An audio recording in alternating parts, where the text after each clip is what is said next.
انسان کی موت کا وقت خوفناک کیفیت کا منظر کیسا ہوگا، اور کون ہوں گے وہ خوش قسمت جن کو کلمہ نصیب ہوگا، اور موت کے بعد کیا ہوگا۔ اس ویڈیو میں اس کی مکمل تفصیل بیان کی گئی ہے۔ ویڈیو کو شروع کرنے سے پہلے آپ سے گزارش ہے کہ ہماری حوصلہ افزائی کے لیے ویڈیو کو لائک اور چینل کو سبسکرائب کر دیں۔ شکریہ۔ بسم اللہ الرحمن الرحیم۔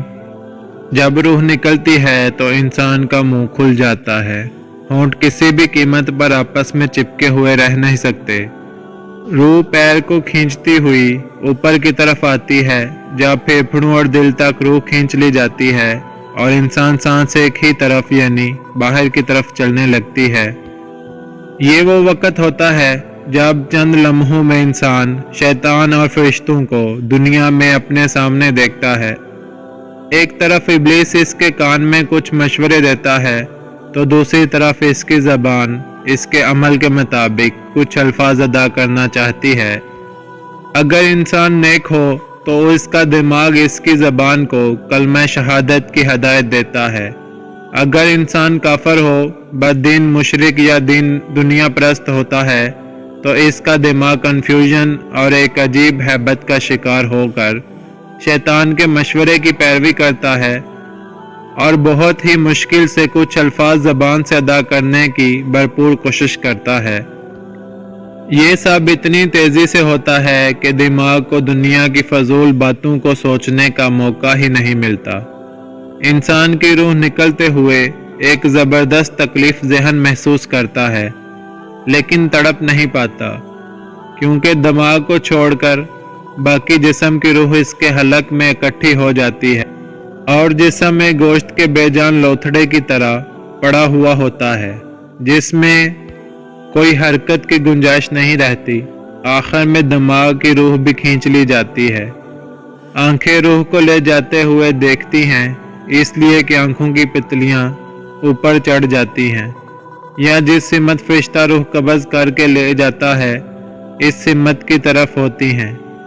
اس کے بعد انسان کی زندگی کا سفر شروع ہوتا ہے، جس میں روح تکلیفوں کے تہ خانوں سے لے کر آرام کے محلات کی آہٹ کو محسوس کرنے لگتی ہے۔ جیسا کہ اس سے وعدہ کیا گیا ہے، جو دنیا سے گیا واپس کبھی لوٹا نہیں، صرف اس لیے کہ اس کی روح عالم برزخ کا انتظار کر رہی ہوتی ہے، جس میں اس کا ٹھکانہ دے دیا جائے گا۔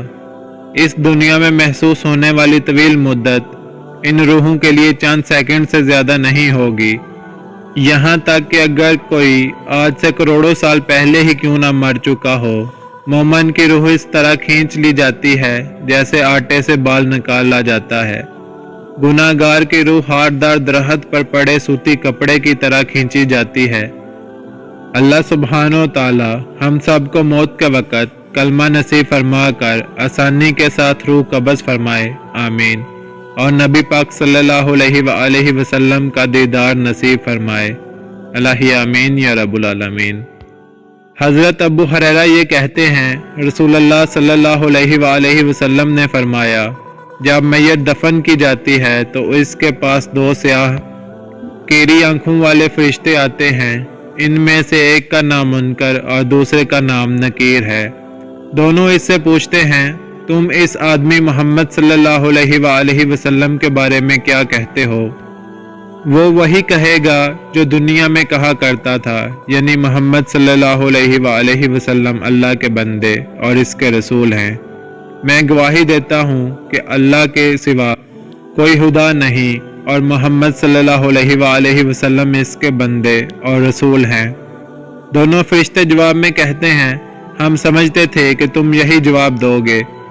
پھر اس کی قبر 70 ہاتھ فراخ کر دی جاتی ہے اور اسے روشن کر دیا جاتا ہے۔ پھر بندے سے کہا جاتا ہے، سو جاؤ۔ وہ کہتا ہے، میں اپنے اہل و عیال میں واپس جا کر انہیں اپنی مغفرت کی خبر دینا چاہتا ہوں۔ فرشتے جواب میں کہتے ہیں، یہ ممکن نہیں، بلکہ اب تم دلہن کی نیند جیسی پرسکون نیند سو جاؤ، جسے اس کے محبوب کے علاوہ کوئی نہیں جگاتا۔ چنانچہ وہ سو جاتا ہے، یہاں تک کہ اللہ ہی اسے قبر سے اٹھائے گا۔ اگر مرنے والا منافق ہو تو وہ فرشتوں کے سوال کے جواب میں کہتا ہے، محمد کے بارے میں بھی وہی کچھ کہتا ہوں جو لوگوں کو کہتے سنا تھا، اس کے علاوہ میں کچھ نہیں جانتا۔ دونوں فرشتے کہتے ہیں ہمیں معلوم تھا تم یہی جواب دو گے۔ پھر زمین کو حکم دیا جاتا ہے کہ تنگ ہو جا، چنانچہ وہ تنگ ہو جاتی ہے اور اس کے پسلیاں ایک دوسرے میں گھس جاتی ہیں۔ منافق اپنی قبر میں قیامت تک کسی عذاب میں مبتلا رہتا ہے۔ اللہ تعالیٰ میرے اور آپ سب کے گناہوں کو معاف فرمائے۔ الہی آمین یا رب العالمین۔